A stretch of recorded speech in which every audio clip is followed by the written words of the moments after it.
Good afternoon and most welcome to 1156 of the H series. And we are going to see the chakras today. And it is taken from the book The Art of Changing, which I think is an excellent book, by Glen. Subtitle is Moving Towards a Freer and More Balanced Expression of the Whole Self. And it's one of the few books that actually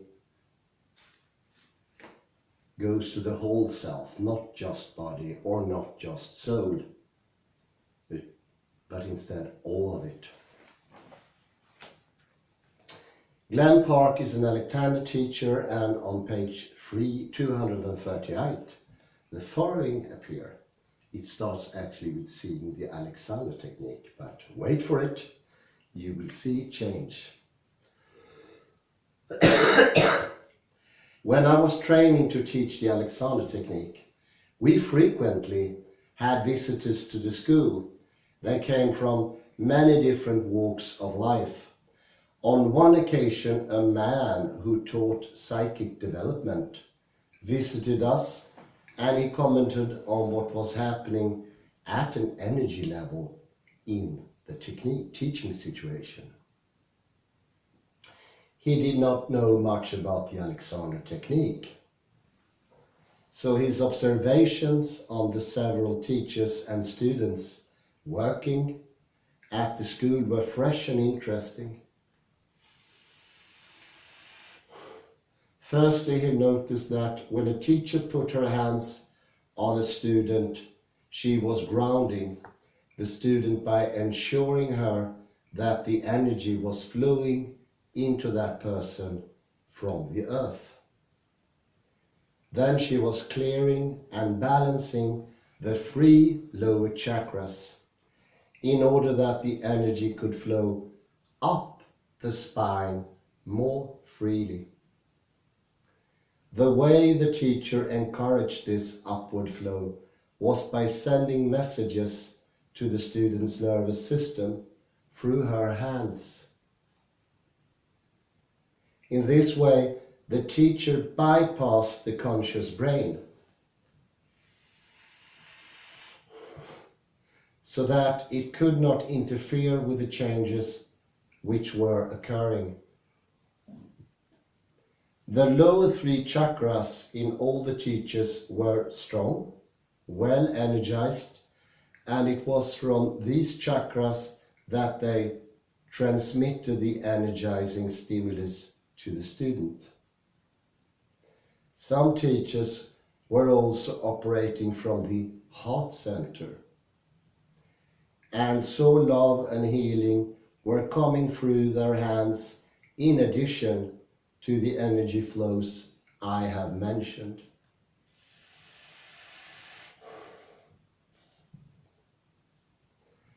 Some of the teachers were also psychically open, and they were picking up negative energy which could be a drain upon the system because they did not know how to protect themselves. Another visitor to the school was a Tibetan Lama, a person of advanced spiritual development. His comments were brief but to the point. What he saw happening in the school was a form of high Tantra. Tantra is a spiritual discipline in which the chakras are cleansed, purified, and strengthened.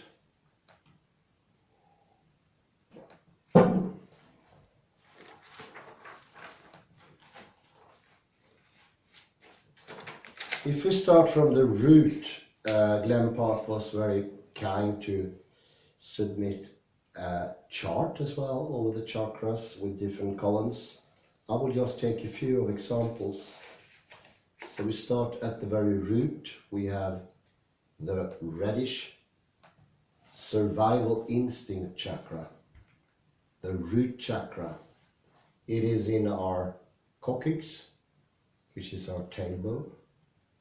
It stands for survival instinct. It is grounding the Kundalini. Its sound is Lam. Its age is embryo, and its glands are the adrenals. Element is earth. And when we move to the sacral chakra, it is emotions, pleasure, nourishment, clairsentience when it comes to psychic level. The color is here orange. The sound or the frequency is VAM. The age is baby. It's connected to the pancreas, and it has as its element water.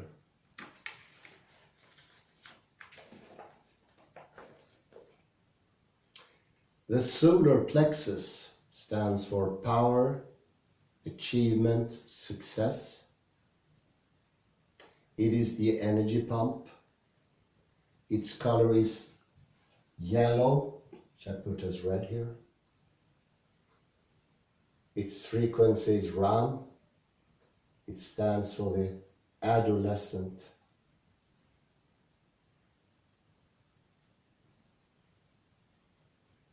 Its element is fire.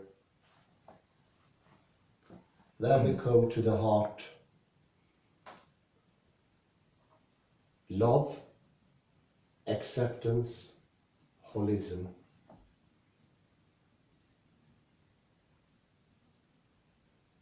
Psychic level is affinity and healing.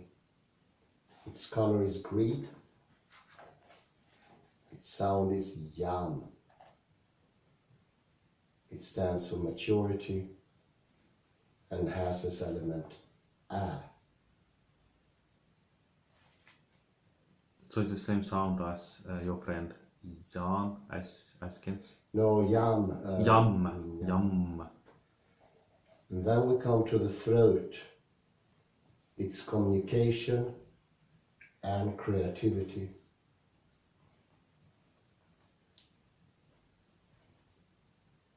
Clairaudience, color blue, sound Ham.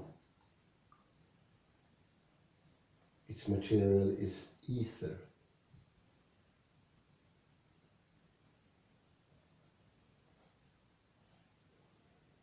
The eye chakra, analysis, worldview, visualization, clairvoyance, color indigo.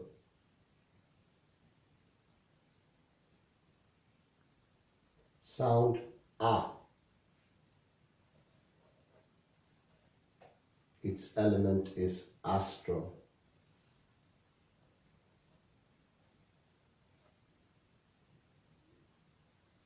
The crown, holism, autonomy, divinity. It stands for knowingness, violet, all. Spirit is its element. So you see, they all go out in all aspects of life. That is important.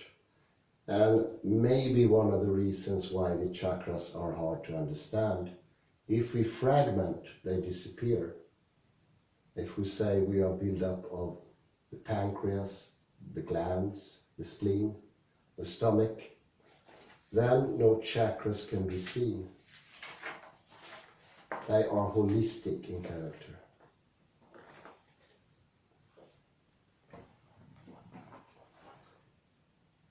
These comments and my own experience, and that of many of my students, suggest that the chakras are cleansed and strengthened through Alexander work. freeing the neck and allowing the head to move forwards and up in such a way that the back lengthens and widens, create conditions in the body for a freer movement of energy up the spine through the chakras. The energy is encouraged to move upwards, and this flow further energizes the upper chakras, and the blocks in the lower chakras begin to disperse.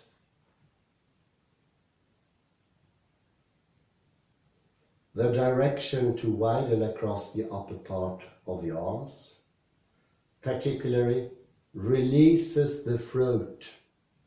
See if it's possible to do that now.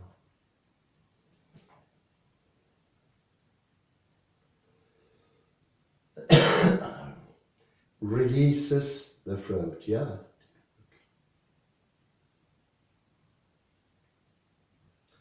And heart chakras, while sending the knees forward and away, helps to ground a person and energize the root, sacral and solar plexus chakras.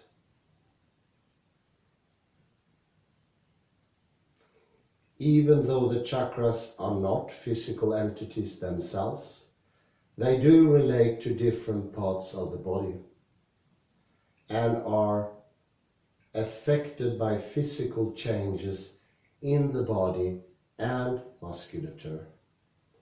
They are also affected by change in our physical use, by developing our awareness, and by the way in which we think. By becoming aware of habitual misuses and replacing them with improved physical use, the root chakra is cleansed, and our connection to the earth, to our roots, to the past, is brought into balance.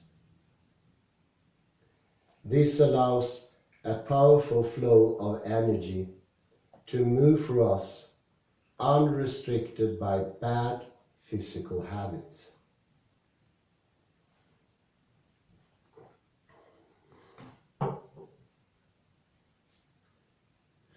Refining our sensory awareness balances the second chakra. Understanding that our sensory information may be inaccurate and needs to be balanced by our thoughts allows cleansing and healing to take place. This lets us be in touch with our feeling awareness and so remain centered in the present.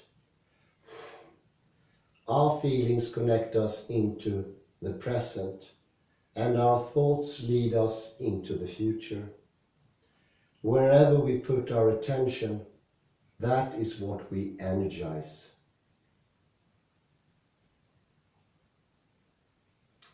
With our thoughts, we can scan the possibilities of different ways of being. We can look at our options and choose. We can create a different energy flow for ourselves by giving positive attention to the option of our choice. Balancing our thoughts and feelings refines our sensory awareness and balance the second and third chakras. This is what we mentioned in the previous chapter, and we got instructions on how to balance the body-soul system and to be acutely aware of the risks of going too far in either direction. Working with inhibition and direction develops a more positive third chakra. A powerful individual who's competent at achieving the ends she wants to gain because of her respect for the means, the process of changing. The principles of acceptance, non-interference, and trust in the mental directions begin to develop the energy of the heart chakra. As the lower chakras become cleansed and balanced, the flow through the upper chakras becomes less distorted by interferences in the lower chakras, and further growth and transformation of the self can take place.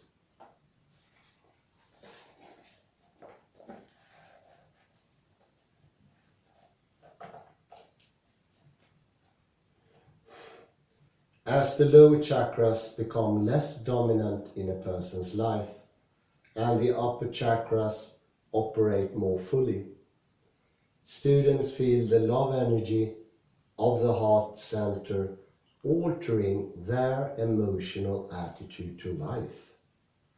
Often students feel the need to be more creative because the throat chakra is more stimulated.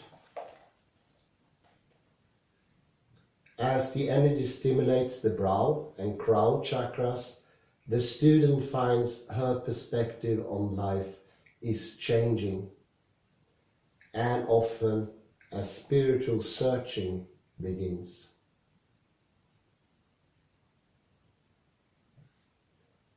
The Alexander technique is a way of learning to use your mind and body well. It is a way of bringing the whole person into balance. Many people come to the Alexander technique because they have some specific problem that they want to sort out, an end that they want to gain, such as a bad back, a tension problem, and so on.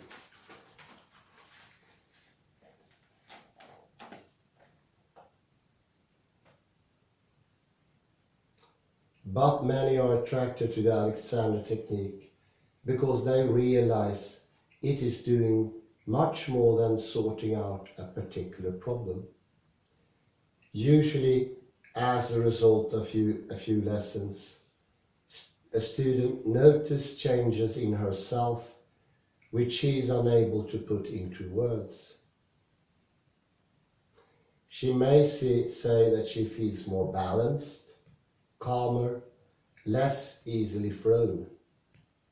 The changes that are happening are much deeper than most students anticipate.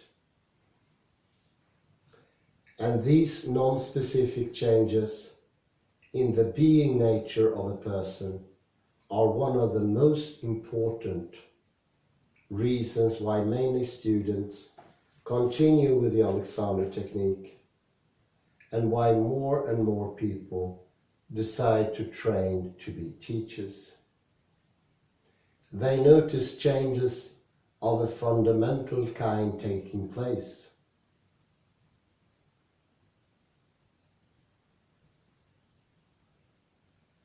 These changes are difficult to put into words because they are about an aspect of life we don't often talk or even think about.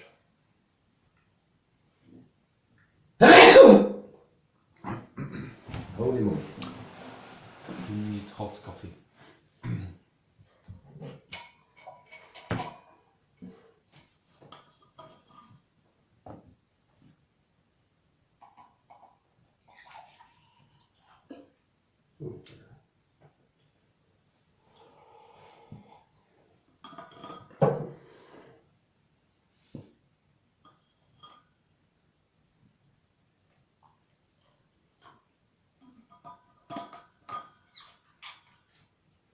In a sense, they are not about an aspect of life at all, but about the source of it.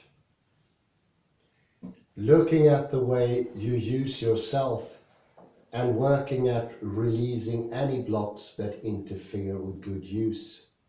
can cause changes to take place in a person at a very deep and fundamental level. Of course, it is always up to the individual to choose how deeply she wants to work with this technique. And for some people, the Alexander technique is a simple and effective method of keeping the mind and body functioning well through inhibition and giving the appropriate directions in all situations. For others, the work opens up emotional, psychological, and spiritual questions that need to be dealt with in their own right.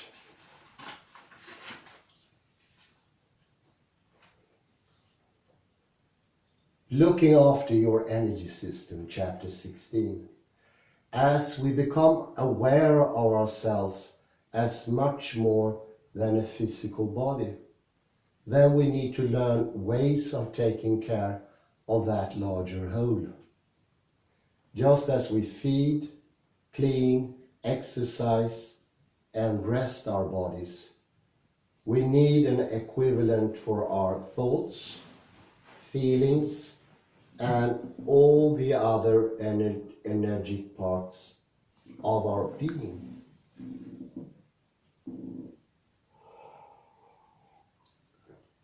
We need the energy system to function as well as it can. Einstein's theory of relativity has led to an understanding of the world no longer in terms of things, but in terms of relationships. In the same way, when we talk about ourselves as an energy system, that energy system is an aspect of a larger energy system, which is the Earth, and in turn the Earth is part of the energy system of the universe.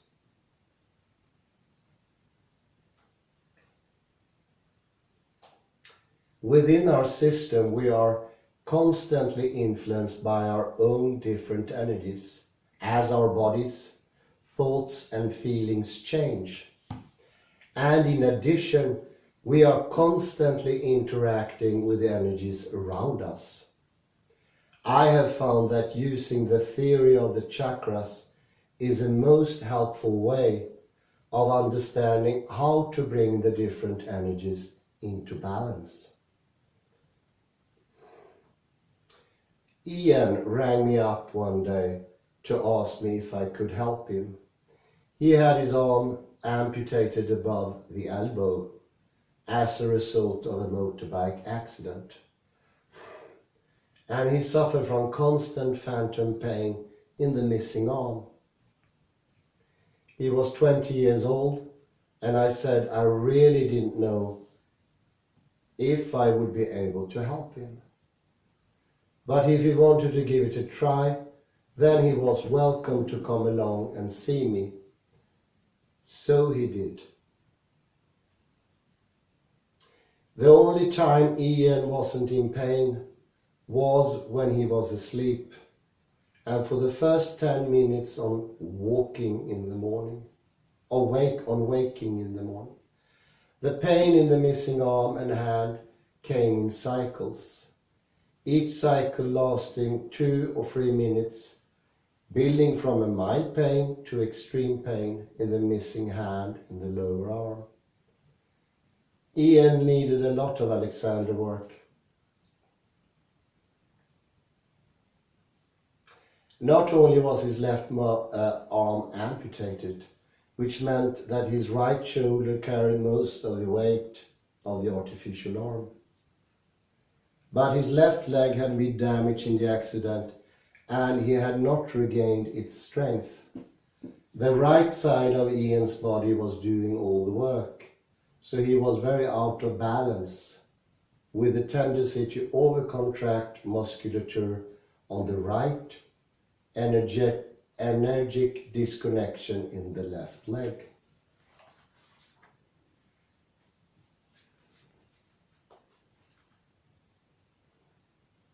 When I worked near the amputated arm, I felt a strong energy field around it.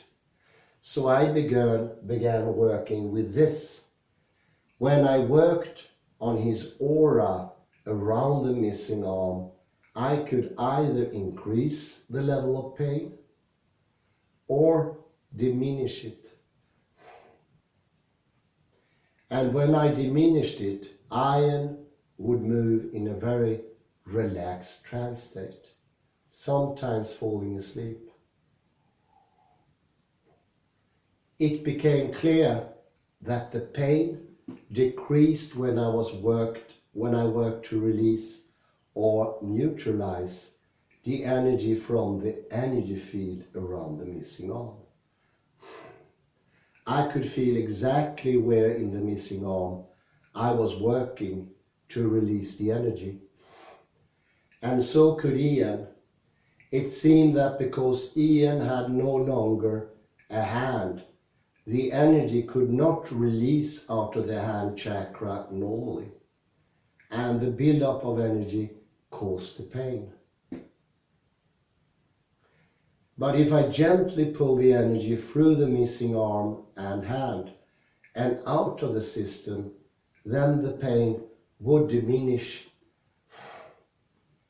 and for periods about 20 minutes it would go away altogether.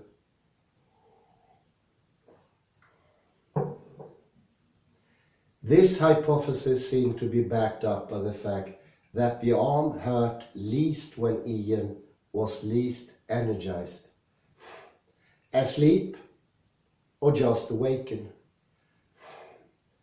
And the pain was worst when Ian was active, playing squash for instance. The medical explanation for Ian's pain was that the nerves were badly damaged when the arm was ripped off by a lorry. If I worked on the muscles around the wound, the intensity of the pain became extreme because I was stimulating the damaged nerves and energizing the arm, where if I worked on the energy field and released the energy from the arm, whereas I worked on the energy field, I could quieten the nerves, reduce the pain, and for a short time stop it altogether. So I restricted my hands-on work to the rest of his body and worked aurically on the damaged arm. I showed Ian what I was doing aurically around his amputated arm so that he could do it too, and he found he could reduce the intensity of the pain by working on himself in this way. He also learned how to ground himself, especially through the left leg, and this also helped to release the build-up of excess energy. He never completely cured from the pain, but he learned how to control the level of it so that it was not as extreme.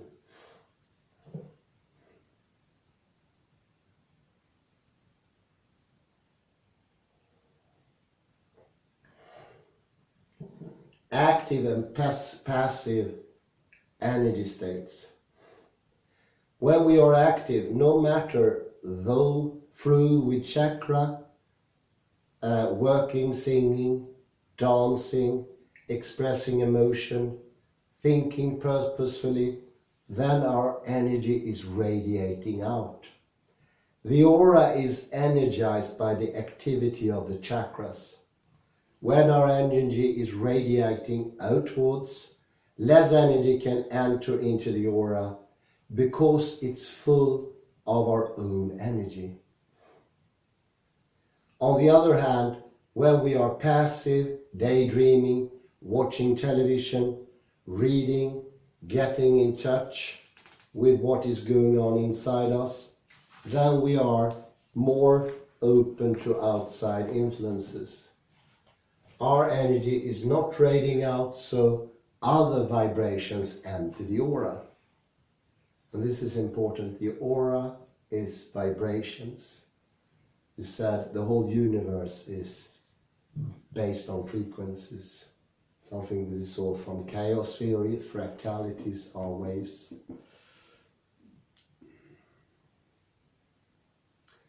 Some psychically sensitive people pick up energies around them, and this tendency can develop when a person begins studying the Alexander technique.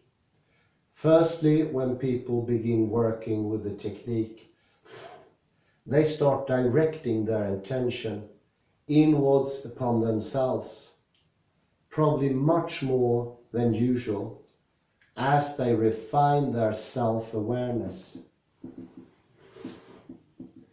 They are operating in a receptive, listening state more often, inhibiting habitual responses, learning to do less and allow more. This makes them much more open to influences entering their aura.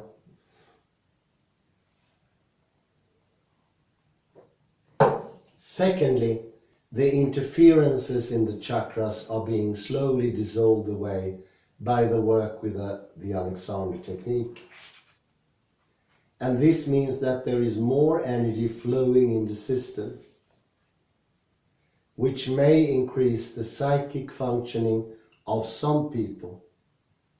Also, as the energy flow changes in the chakras, problems which were previously buried become energized, brought into consciousness, and have to be dealt with.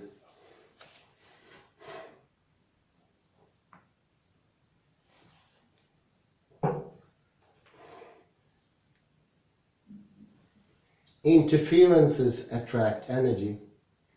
The energetic interferences in the chakra system can operate rather like electromagnets.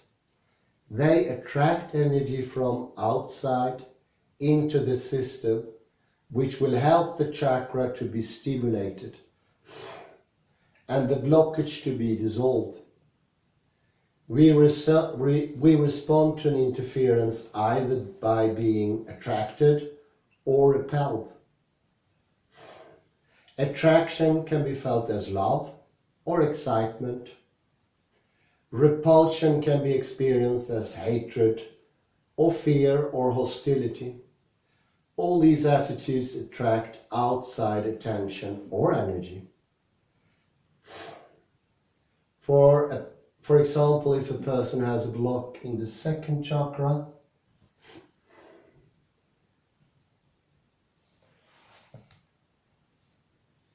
about sexuality, he would tend either to be obsessive about sex or to avoid sex totally. The chakra will be overactive or underactive.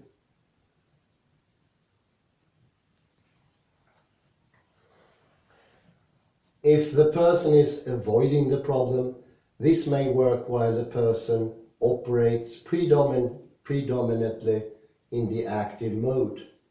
But it is impossible to be continuously active, and if in addition he begins developing his receptivity through Alexander lessons, then he may attract energy into his aura that will stimulate the chakra. He will experience this as being attracted to people who help him in one way or another to face the problem. The root of the problem will be to do with his inability to experience deep contact and nourishment. Until he has learned how to experience fulfillment in terms of nourishment and pleasure, the interference will continue to attract energy into it. If he is not aware why this is happening, he may keep repeating past mistakes by reacting habitually to the stimulus.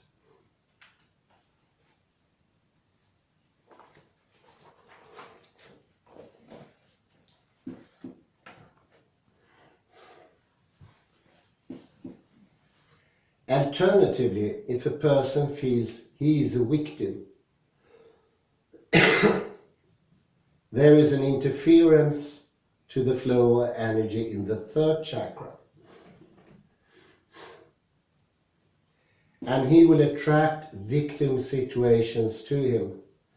Energy that could be used to learn the lesson of the third chakra and disperse the blockage if he is aware of what is going on. Our aura could be like a protective field. It is possible to experience the energy, positive or negative, entering the aura, allow it to flow through the aura and pass out again. This attitude of non-resistance simply allows the energy to flow undisturbed.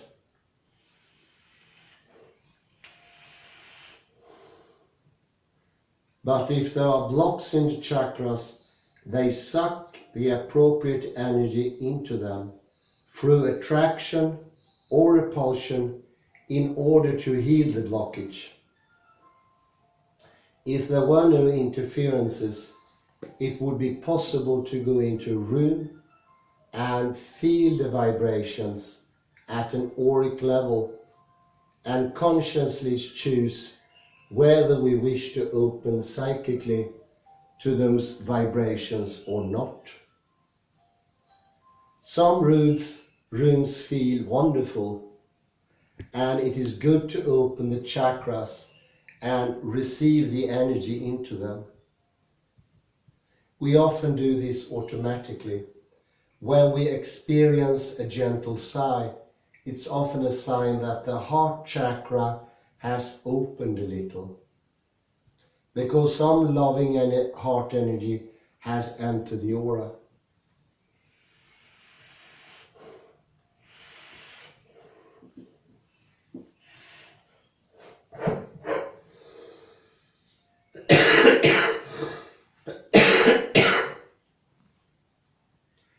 Some of the exercises in this section can be used to help protect yourself from unwanted outside influences. But it is important to be aware that when we pick up negative energies, it is something from within our own energy system that attracts them. It is pointless to blame the other energies out there for polluting us. If all our chakras were flowing freely without interference, it would simply be a matter of conscious choice whether we stayed with an energy or let go of it. Our fears and our needs pull the energy into the chakras, whether we like it or not.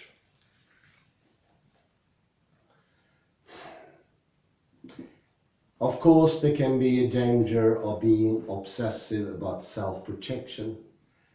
Many of the exercises on psychic protection effectively cut a person off from all outside influences, and ultimately that means cutting off from relationship altogether. Not a desirable end for anyone.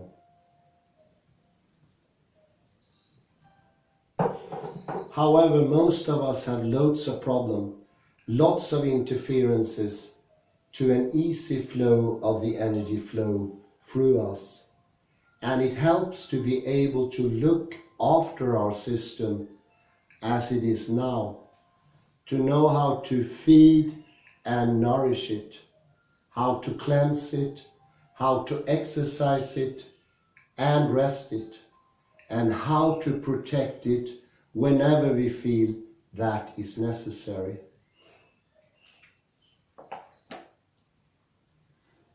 If you are one of those people who becomes more psychically open as a result of Alexander's work, it might be especially important to work with the following exercises.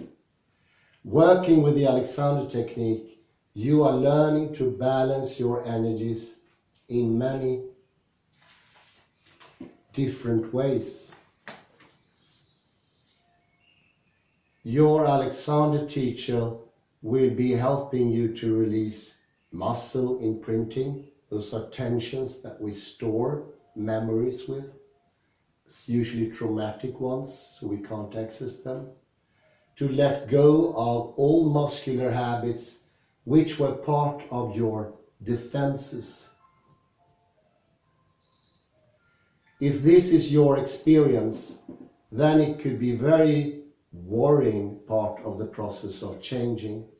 It might be helpful to get reassurance from other people who have been through this stage that it does not last forever. This is very important. It doesn't last forever, and that it's worth the difficulties. And here we have a similarity between the Alexander technique and the opening up the chakras. It is difficult when they open up. Giving rid of tensions in the body is sometimes frightening, horrific, unusual. Most seldom is pleasurable. Sometimes it can be. We have our tensions for a reason. It is to protect ourselves from the inner world and the outer world. It's a part of our defense system.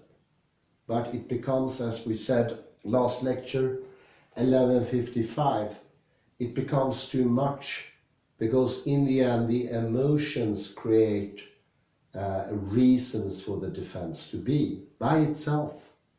It's an automatic system that constantly strives for balance. So the fear will always have a reason, and in the end you will not know which are the good reasons from which ones are the bad reasons, ineffectual, repetitive reasons. And that means that you will be worrying unnecessarily each day for things that you construct yourself. And this is, from the beginning, an important defense, but it can run havoc and create its own situations. For a time you may be feeling very vulnerable, open, as though you are semi-permeable, with no defenses whatsoever. If this is your experience, then it can be very worrying part of the process of changing. But as you refine your self-awareness, your energy system becomes more sensitive and for a time more easily thrown out of balance. You need to be able to balance your inward and outward energy, to give and to receive, and yet to choose whether or not to receive certain energies that may be painful and unpleasant for you. And how to cleanse yourself and let the negative energies inside you release and disperse. You may feel you need to take responsibility for the energy you radiate towards the world. At this time, it is most important to know how to cleanse, strengthen, and protect your energy system. And you would benefit a great deal if you developed a daily practice of psychic hygiene. All the following exercises are ones that I have found helpful in my work. Firstly, it is important to pause and become aware of what is happening. Get to know what your energy habits are. Are you too open or too close, or ungrounded, or something else? And when you feel you understand your habits, you are in a better position to give mental directions to alter your energy state. Letting go of what is no longer helpful and introducing a new means whereby you can operate energetically.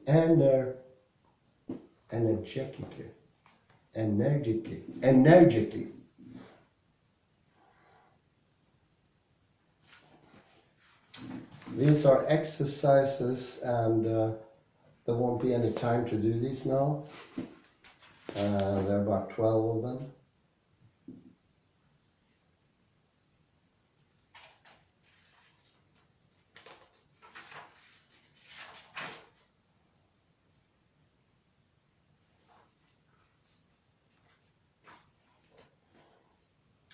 But I generally, and we can take the exercises at some other occasion. Grounding and centering is interesting because it has connections to things I mentioned before. At the physical level, we're all part of the earth. That physical part comes from the earth and returns to it when we die. When we have a good relationship with the earth, we know our fundamental survival needs will be met. We experience our world as a supportive place. We comfortably allow the ground to take our weight, and in response to the earth, energy flows easily into your feet, root chakras, and from there throughout the body.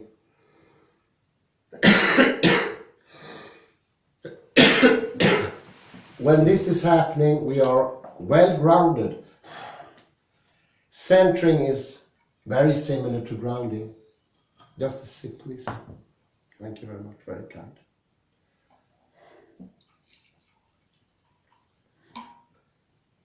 Centering is focused on the second chakra, whereas grounding is focused on the first, the coccyx one. And the two are very connected. The center of gravity of the body as a whole is at the same position as the second or sacral chakra.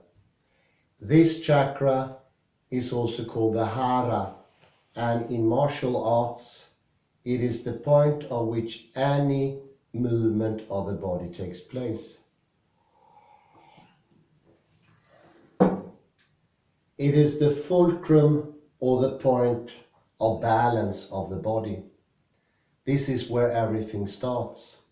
From the balance of the hara or the chakra in the balancing point, all our thinking, action, emotion, and directionality comes. Without balance at that point, we are not localizable, as I would say. We are not on this earth. And it's always a degree. We can be more grounded or we can be less grounded. And this ungroundedness that many complain about today is a rather new thing. It did not exist earlier on. People used to have the wonderful benefit of being grounded. Might be that Heidegger was one of the last grounded people. I looked at an interview he had with the Stern or Bild Zeitung in 1975, and still at this advanced age, he has sitting bones very clearly. He's a true intellectual. He shows that with his all-body demeanor. It's well balanced, it's well thought, it becomes sharp, pungent, directed, sometimes too strong, I would say. But it's his style, were his style.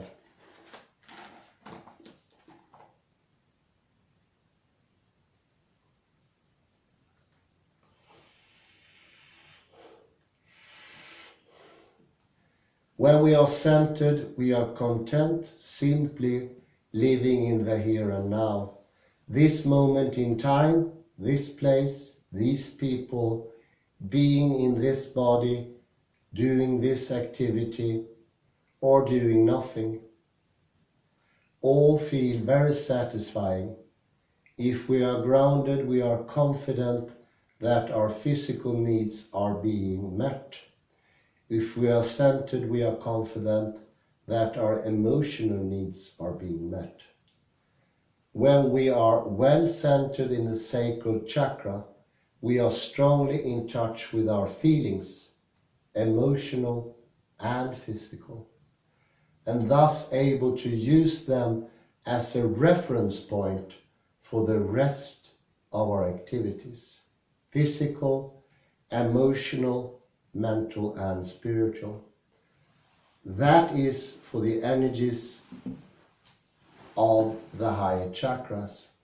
If the second chakra is in good state, then all our activities come from an essential sense of well-being or trust in the rightness of things, of confidence that life is satisfying and a nourishing experience. And here's a recipe for Central that I will end the lecture with. Very well written by Glen. Recipe for being centered. Enjoy who you are. Enjoy who you are with. Enjoy where you are.